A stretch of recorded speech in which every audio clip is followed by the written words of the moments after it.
Hunt, you're a fraud. I don't give a underscore if your daughter has cancer. Get the hell out of here. I never thought I'd stand before the HOA board, practically begging. But when your child's fighting cancer, pride becomes a luxury you can't afford. My little girl, Lily, had been in and out of chemo for months, and the bills were draining us dry. So, I swallowed my ego and asked the HOA if they'd consider organizing a small fundraiser to help. Welcome to Prodigy Tales. Make sure you like and subscribe for your top-notch HOA drama. Before we dive in deeply, let us know in the comments where you're watching this story from. To my shock, Karen, yes, that Karen, queen of complaints, serial rule enforcer, and self-proclaimed moral compass of the neighborhood, agreed. She even stood up in the meeting and gave this Oscar-worthy speech about community love and standing together through hard times. If I didn't know better, I'd have thought she actually had a heart. She promised to organize the event herself, saying she had the right connections. I thanked her more times than I can count. For the first time, I thought maybe Karen wasn't as bad as everyone said. Maybe she just needed a chance to show a softer side. The fundraiser was set for Saturday night at the clubhouse. I expected a few neighbors and maybe some pocket change donations. But that night, people poured in. Families, couples, even folks from the next block. Everyone came with envelopes, baked goods, and hugs. The community showed up, and that's when I noticed Karen's smile twitch. At first, she was glowing, playing hostess like she owned a charity empire. But as the donations started stacking up and the thank you started coming my way, that glow faded fast. Every time someone praised me or Lily, her jaw tightened just a little more. By the end of the night, you could practically see the steam coming out of her ears.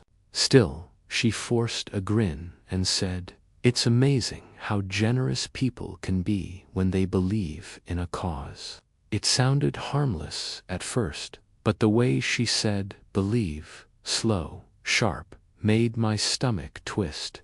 I didn't realize it then, but that was the start of her jealousy. And jealousy in Karen's hands is like gasoline near a fire. Before we dive in deeply, please comment what country or city you're watching this story from. We'd like to know how far this story travels. The next morning, I actually woke up smiling, something I hadn't done in months. The fundraiser had been a success, and for the first time, there was enough money to cover Lily's next round of treatment.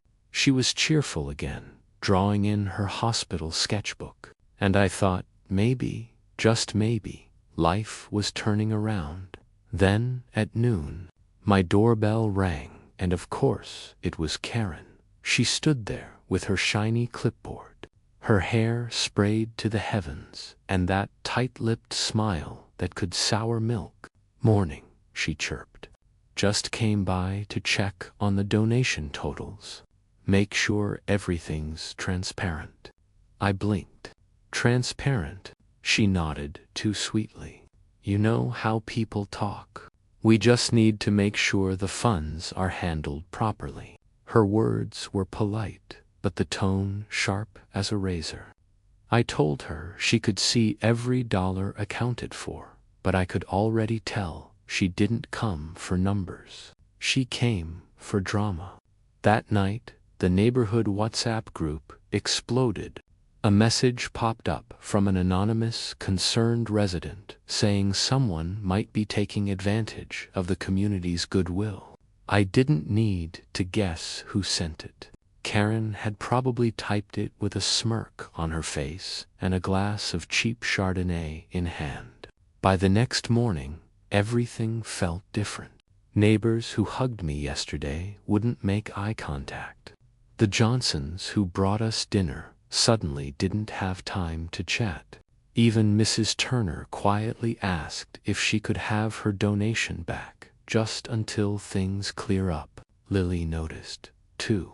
She looked up from her bed and asked, "Dad, did we do something wrong?" That one question hit harder than any rumor. Meanwhile, Karen strutted around like a peacock, whispering to anyone who'd listened. I caught her outside the clubhouse, dramatically lowering her voice, while two women gasped in fake sympathy. They turned to look at me, one pitying, one disgusted, while Karen smiled like she'd just won something. But she didn't know her little game was about to backfire. Because someone who knew the truth was already watching, and they were done staying quiet. By the end of the week, it felt like I was living under a microscope. Every time I stepped outside, I could feel eyes watching me. Curtains twitching, conversations halting mid-sentence. Karen had turned my daughter's illness into neighborhood gossip fuel. The final straw came on Friday morning. Someone slipped an envelope under my door. Inside was a flyer printed in bold red letters reading, "Is this a real illness or a real scam?" with a photo of me and Lily from the fundraiser. My hand shook. I didn't even need to look at the fine print to know whose printer that came from. I was ready to lose it until my phone buzzed. It was Dr. Reynolds, Lily's oncologist. He lived just a few houses down, though he'd always kept his distance to maintain privacy. But this time, his tone was firm. "I've heard the rumors," he said. "It's disgusting. I'll handle it." That evening, he marched straight into the HOA clubhouse during one of Karen's little emergency meetings. I didn't even know there was one. Apparently, she'd called it to discuss fraudulent behavior. Classic Karen. I followed behind him as he pushed the door open. The room fell silent. Karen froze mid-sentence, her PowerPoint slide reading, "Maintaining integrity and donations." "Mrs. Simmons," Dr. Reynolds said, his voice calm but ice-cold. "You've been spreading dangerous lies about my patient and her family. I have Lily's full medical documentation here, and I'll be filing a formal complaint if this continues." The room went dead quiet. Karen stammered, her usual confidence gone. I was only trying to protect the community." "From what?" he interrupted. "A sick child." She went pale. Her friends suddenly found the floor very interesting. Even the HOA treasurer muttered something about taking this offline. Dr. Reynolds handed me the documents and gave me a nod, a silent promise that things were about to turn around. Karen tried to laugh it off, but her face said it all. She knew she'd just been caught, and for the first time, she looked scared. The next HOA meeting was packed tighter than a church on Sunday. Word had spread fast about Karen's lies, and now the entire neighborhood wanted to witness her downfall in high definition. Even the Johnsons brought snacks, popcorn to be precise. You could feel the tension humming through the air like a live wire. Karen strutted in like she was walking a red carpet, though her eyes were ringed with exhaustion. She clutched her binder like it contained state secrets. "Let's begin," she announced, pretending everything was normal, her voice wobbling under the weight of her own guilt. Dr. Reynolds stood before she could finish.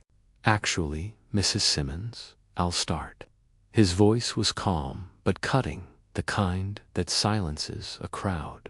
He placed Lily's official medical records on the table, signed treatment forms, scans, billing statements, the works. "This family's daughter has cancer. These rumors were cruel, baseless, and illegal." Gasps rippled through the room. Karen's mouth opened, but only excuses spilled out. I was misinformed, she stammered. I only wanted to protect the community. From compassion, Dr. Reynolds shot back. That was it. The crowd turned. The same neighbors who once whispered now shouted her down.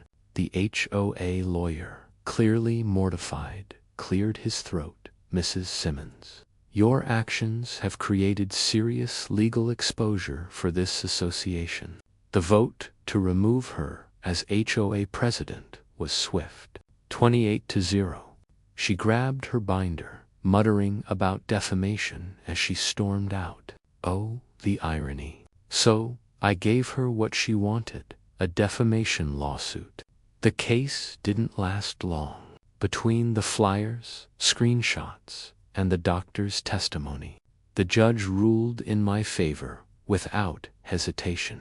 Karen was ordered to pay damages and publish a written apology. That money, it covered Lily's final treatment. A month later, Lily rang the hospital's victory bell. Her hair was growing back, her cheeks pink with life again. The sound of that bell felt like the universe itself saying, "You made it." I posted her photo online with the caption, "Hope beats hate every time." The comments overflowed with love and apologies. Karen didn't comment, but she liked the post. Court order. The end. Please like and subscribe for more HOA showdowns like this. Do you think Karen got what she deserved? Comment below.